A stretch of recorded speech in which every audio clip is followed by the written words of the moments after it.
आंबेडकर विकास परिषद पक्षर बाबा साहेब भीमराव आंबेडकर 68तम महापरिनिर्वाण दिवस शुक्रवार दिवसव्यापी पालित हो जाइछि। एही परिप्रेक्षी रे पुलिस लाइन छक स्थित बाबा साहेब आंबेडकर प्रतिमूर्ति रे सकाळे माल्यार्पण करा जाइथिला। अतिथि भाव बालेश्वर आरक्षी अधीक्षक राजप्रसाद, अतिरिक्त जिलापाल सुधाकर नायक, सिटी डीएसपी शुभ्रांशु शेखर नायक, प्रोफेसर शत्रुघ्न मल्लिक प्रमुख जोगदे आंबेडकर प्रतिमूर्ति में माल्यार्पण करने सह आंबेडकर जीवनी संपर्क में उल्लेख करते। परिषदर सभापति सुदर्शन जेना प्रत्यक्ष तत्वावधान में अनुष्ठित दिवसव्यापी कार्यक्रम में सकाळे रेमुणा गोलेई आंबेडकर प्रतिमूर्ति में माल्यार्पण कर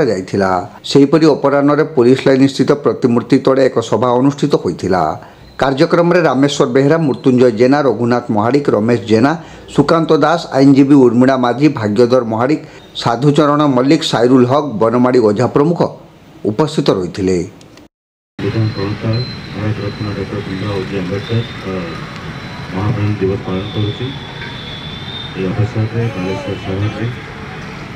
आंबेडकर फाउंडेशन तरफ बाबा साहेब आंबेडकर महाप्रभु को पालन करें समस्ते अवदान देशमातृ का उन्नति देश संविधान द्वारा प्रेरित गांधी राष्ट्र गठन जो उद्यम कर लेबर हूँ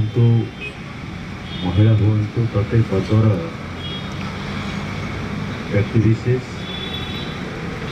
विषय से चिंता करुले एक सामग्रिक विकसित भारत गठन जो आईन दरकार ड्राफ्टिंग कमिटी चेयरमैन हिसाब से तर्जमा पर्यालोचना कर संपूर्ण संविधान आम देश प्रदान कर सहित समाज सुधार देश स्वाधीनता एवं देशरू अंधविश्वास वर्णवेश लोप करने अवदान ये देश सब मन रख। देखु आंबेडकर विकास परिषद तरफ लगातार आम आंबेडकर विचारधारा को जनाभिमुखी एवं समस्त जनसाधारण छात्र युवपीढ़ी ये समस्त भितर सचेतन करार अवकाश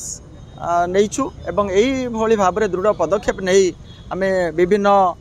स्कूल कॉलेज मानकरे संविधान को आलोचना करुछु एवं संविधान मध्य बंटन करुछु जे किभली भाव में समस्ते संविधान को जानवे एवं संविधान बाबद जदि अवगत हेबे ताहले निश्चित भाव में बाबा साहेब जो स्वप्न देखिथिले जे प्रबुद्ध भारत जो भारत प्रबुद्ध भारतर अर्थ या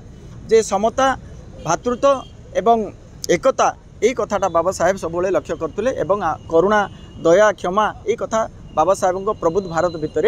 लक्ष्य थिला। तेणु आज पर्यंत सेटा कार्यकारी करा जाई पारि नाही बा आज पर्यंत सेटा आम भितर एक स्वप्न हो जाइए। तेणु यही 68तम महापरिनिर्वाण दिवस अवसर में आम समस्ते आशावादी जे आपण मान जरिया समस्त को निवेदन करी बाबा साहेब को जानवे एवं बाबा साहेब विचारधारा उपरे जदि आम समाज को आगे नवा ताहले निश्चित भाव में प्रबुद्ध भारतर गठन संभव यथार्थ संभव हो पार। आज सकाळे आमर यही पुलिस लाइन स्थित बाबा साहेब आंबेडकर स्टैच्यू रे एसपी महोदय, एडीएम सार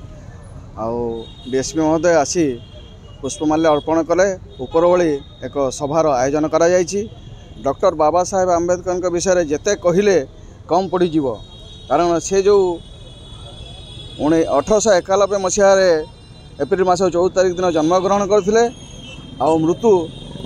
जी दिन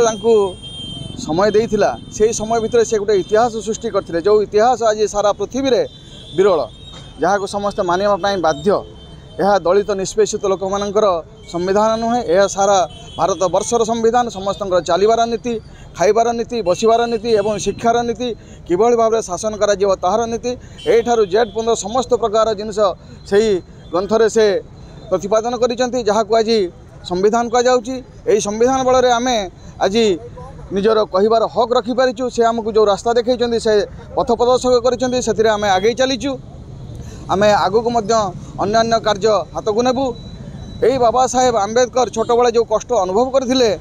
तांको कहीं पानी पीवा दौन से निज इच्छा स्कूल बसी पार ना बाहर रही पाठ पढ़ुले यही सब को लेकिन से जो कष्ट अनुभव करते से जो समस्त चिंताधारा को नहीं जो संविधान ग्रहण गठन कले आज सर्वत्र पूज्यमान। अमर रहे बाबा साहेब आंबेडकर, अमर रहे, अमर रहे, अमर रहे बाबा